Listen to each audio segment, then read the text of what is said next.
For those living in the medieval world, it would have been hard to imagine a place closer to God than the High Alps.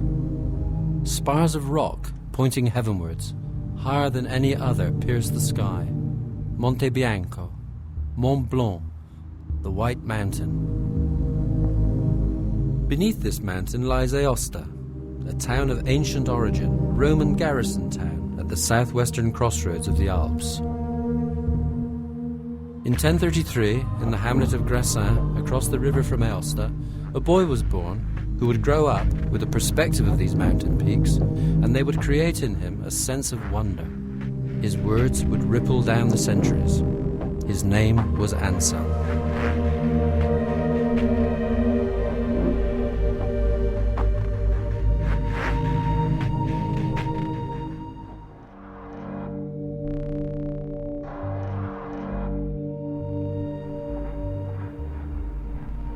I first came to this quarry near Saint-Denis, high above Chambave in the Aosta Valley, in 2000 to find the famed green marble for a sculpture for an exhibition in the city of Aosta. My second visit was to select a block for a sculpture dedicated to St. Anselm, whose birthplace I had stumbled on when investigating the city and its surroundings. I first encountered Anselm as a young artist teaching at Coventry College of Art, famous in the late 60s for the radical group of artists called Art and Language, who were making a text-based art related to philosophy. Anselm's ontological argument and his reasoning for the proof of the existence of God was cited as a paradigm, a model for the dichotomy between reason and belief, and for them, how it could be applied to the subjective in art. I found his definition of God as that than which nothing greater can be thought, beautiful yet elusive, and just as it should be, and a thought that has stayed with me over the years. Late in 2001, I was approached by the office of the President of the Autonomous Region of the Val d'Aosta with a proposal to make an altar for the Chapel of St. Anselm in Canterbury Cathedral, and I am here to find a block to execute that work.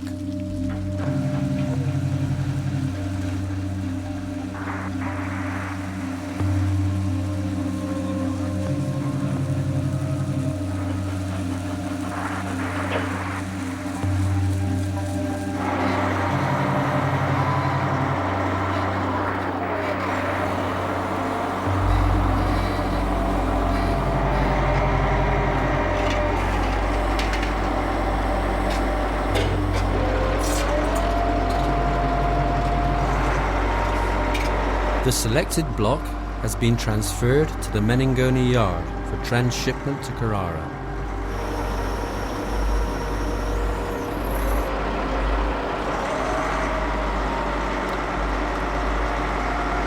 Journey of about 5 hours. I will travel with the block to ensure that if it is lost, I will be lost with it.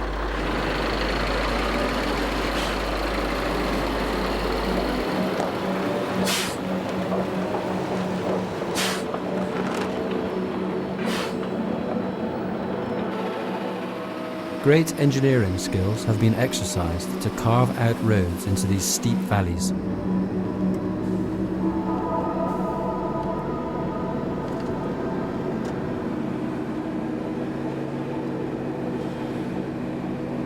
In the floor of the valley, we join the autostrada that follows the route of the Via Francigena that funnels pilgrims from northern Europe into Italy, to the Turin Shroud, then to Rome. Anselm too came south on this road to see relations, before striking west, then north into Burgundy, then on to Normandy.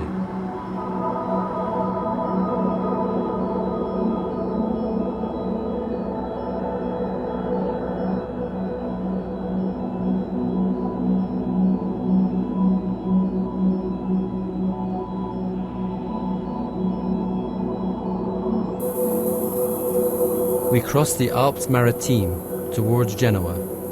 In the helter-skelter and roller coaster of today's road networks, there are occasional glimpses of old towns where earlier travellers would have rested at sunset.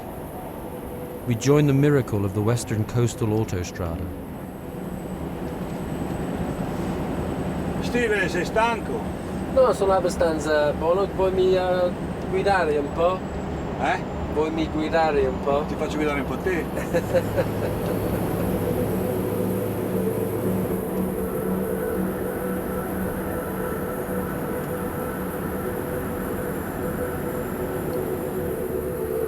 We arrive at the rock capital of the universe, Carrara. We will unload in the morning.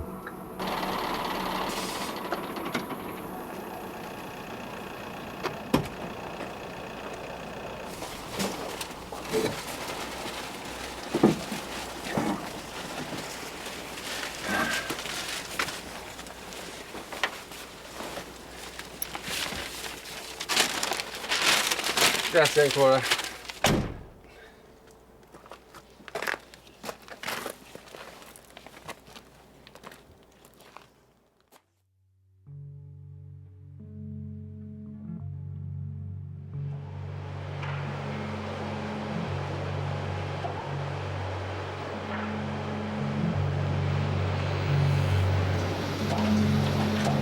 The pieces will consist of what are ostensibly two squares, a kind of classic double square within a rectangle, and this denotes here an opening.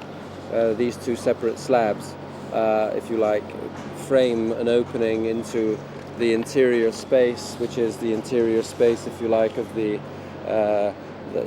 thought process of the sculpture. If you like, the sculpture could be seen as a reliquary of thought, a place for thought, a place for meditation, and I suppose an interface with the thinking and the philosophy of Anselm.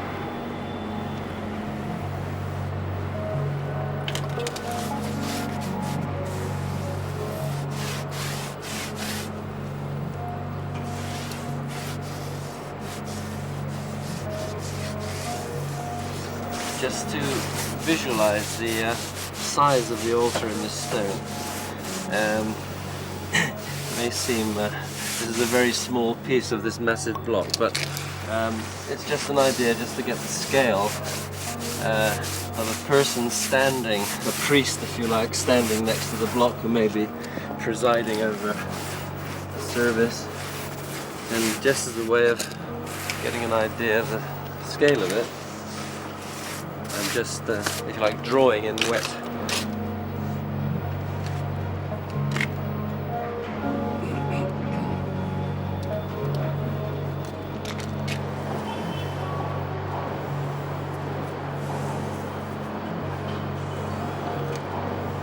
This is the Bible, or the prayer book.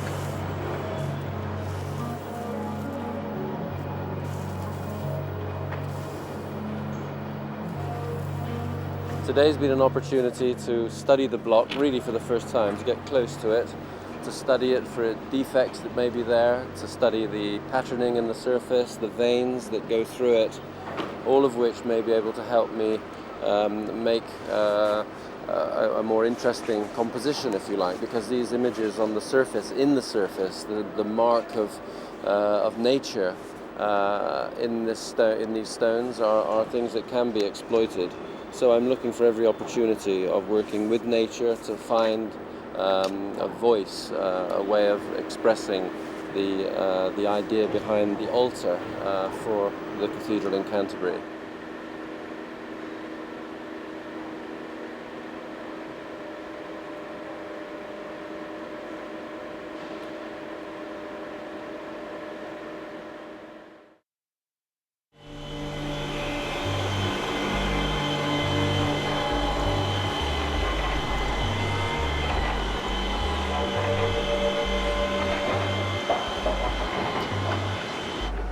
Now the block is mine, and I need to get to know it better, measuring it again and again, playing with it and cajoling it. I like to coax my stone, to set up a dialogue with it. Even although I am working with industrial processes, I can't just superimpose a master plan on it. I love to work in factories. Here the mass of the stone and the power needed to yield up its qualities is much in evidence. This, however, only serves to demonstrate that energy required by the individual who fashions stone by hand. It's the same. The only difference is time. Techniques that are used today are much the same as those used 2,000 or 4,000 years ago. The difference is the technology used to deliver that technique. For hard stones, the ancients would have used long copper or bronze blades fed with carborundum or sand and water. Today we cast our abrasives, diamonds, into the blades. The Romans drove gang saws with water power. But where there was no water, manpower would be used. Electricity drives our great engines.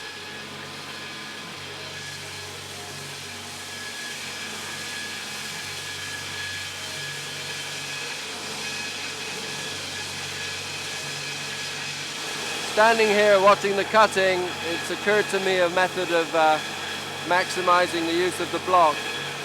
Rather than cutting a section off one end to enable me to make the monolithic altar, I can cut the block laterally along its length and extract the section where the defected area is, which would be here, and that will leave me with a single block exactly the size I need for the monolithic altar. The first cut will give me a machined reference point from which I can more accurately map out my project. The saturated block will show the beautiful veining, but it will also expose its hitherto hidden defects.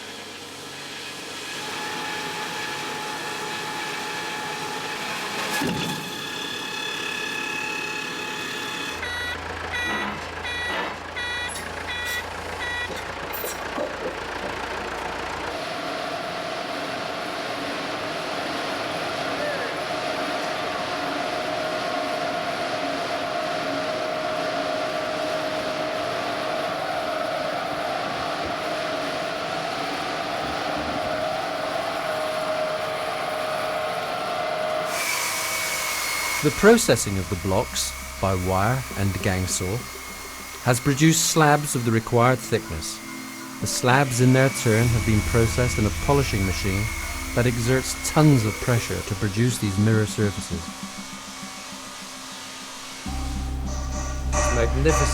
Magnificent calcite. This spectacular finish shows the special subtlety and depth of this Chiesa type of Aosta marble. It sets it apart from its South American, African, Indian and Chinese pretenders. The modulation in the green-black and the tones of sage green and sap have a light that will reflect Anselm's spirit, and the flashes of white illuminate the heart of the stone. Every angle must be checked for square, and every surface must be seen to be straight and level to the best that's possible. Unfortunately, when the blade hits hard pieces in the marble, it causes quite curves or hollows, and we have to sort those out. Sometimes they help us and sometimes they don't. It's difficult for everything to be perfect. This is an imperfect world and an imperfect stone. This stone was born out of water from a primordial soup whose sediments settled gram upon gram, ounce upon ounce over millions of years, congealing and stiffening under tons of pressure. It would become immeasurable as the pressure of tectonics squeezed it further until all moisture was gone or transformed, and metamorphosed from swamp, forced up to become vivacious mountain, and with the help of water and pressure again, another transformation takes place as human imagination heaps layers of meaning onto the new form it takes.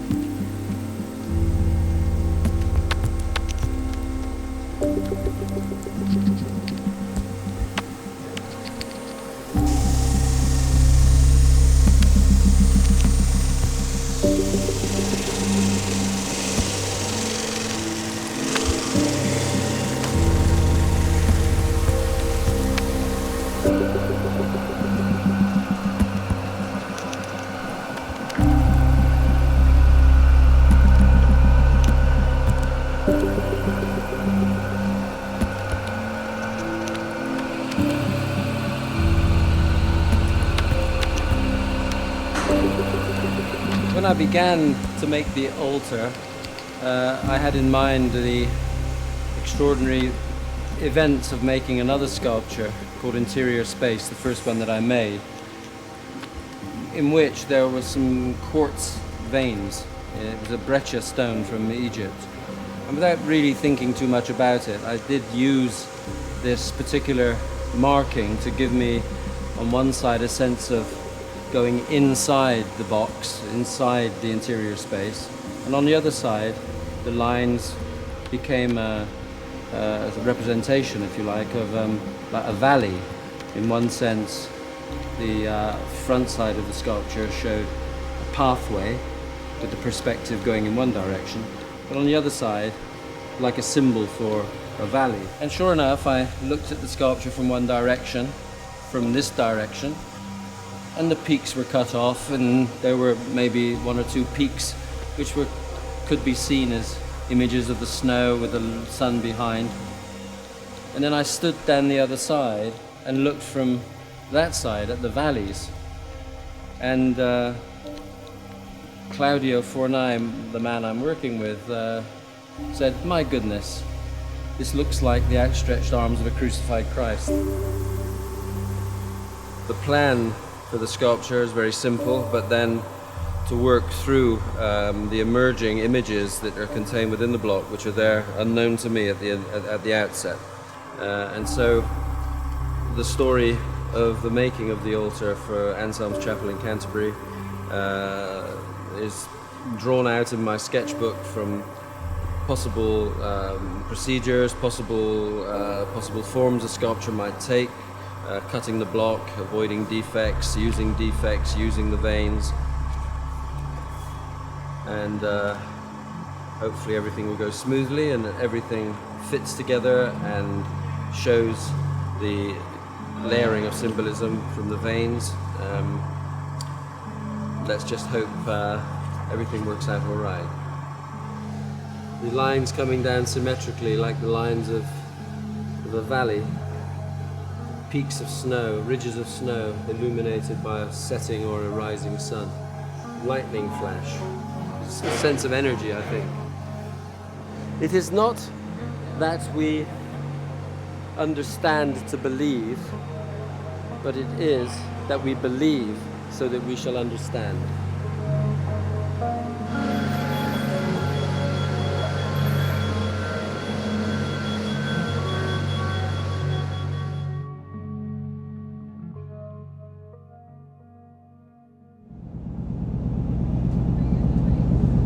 Anselm probably came to England in his duties as Abbot of Bec before he was summoned to be Archbishop of Canterbury in 1093 by the King, William Rufus. He was to succeed his mentor Lanfranc, William the Conqueror's Archbishop, 4 years after his death. It might have been seen as a dreadful appointment for Anselm, having to leave his beloved brothers at Bec to do battle with the worst king that England would ever have, with an infamous, debauched and thieving court.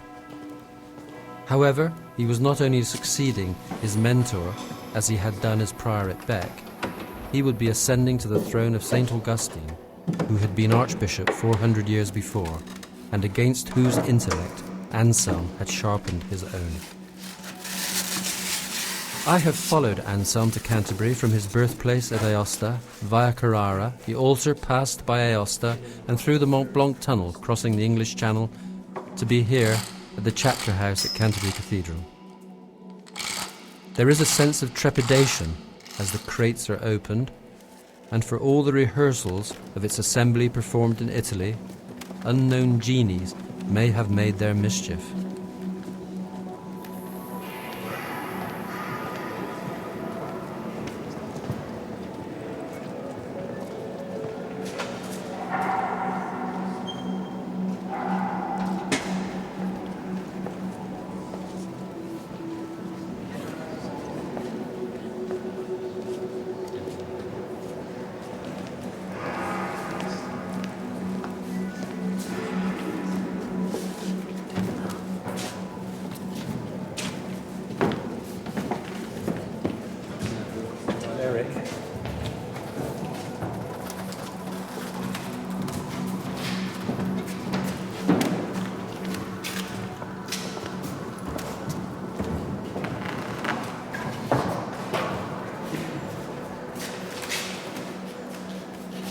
first two. First two. Yeah, and then Because we're that's ready to go. corner up, and I think Yeah. that's the back one, and this is this.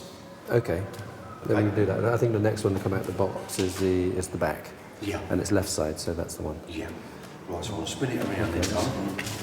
So this is the front edge. That's the front edge. Yeah. That's right. Yeah, that's the inside. Cut the bearing.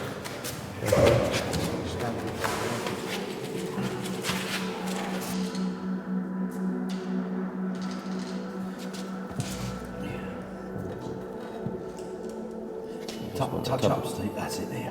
That's perfect. Actually, it's handy to have that sticking up on the lip, isn't it? Yeah, okay. And to me, 2 centimeters, 2 millimeters.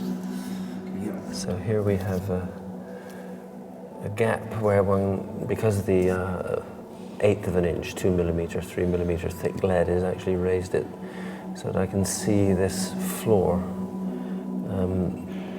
between the wall of the altar and the slab in the floor. So I want to get a thinner lead to stop this being able to be seen. Soon we will replace this thick lead with thinner lead. Polishing this floor slab, this slab which is evocative of a body slab, a place that may mark where the remains of St. Anselm are interred within this chapel. This we know, he's here somewhere.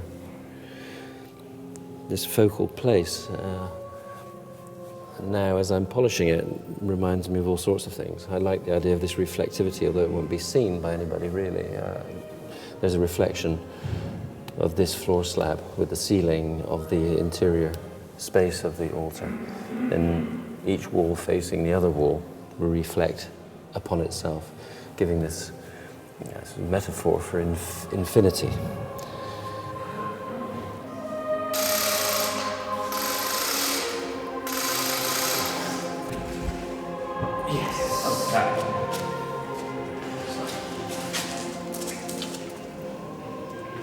That's it. That's not there. This way to me. Yep. So that's actually whacked against it. That's enough. That's all right. I'm going to stop there to swear it.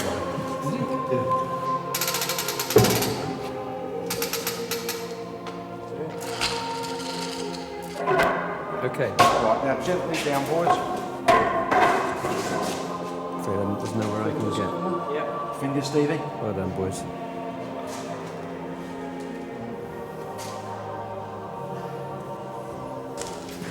Well, it goes.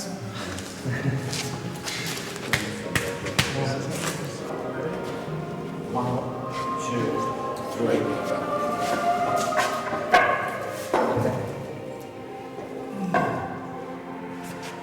Lights up. Slide up. We've got guns. Right, last one, nice and easy. Yeah, Stevie, go in.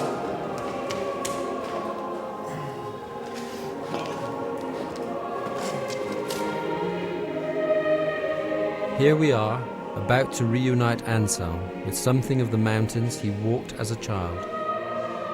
Perhaps his resting place will become an emblem, a focus for all, but especially for the Valdostani in the contemplation of their great son, who saw in the shimmering whiteness of their mountains an image of God, pure and true. It would become a beacon of light that he would spend the whole of his life trying to get closer to and understand.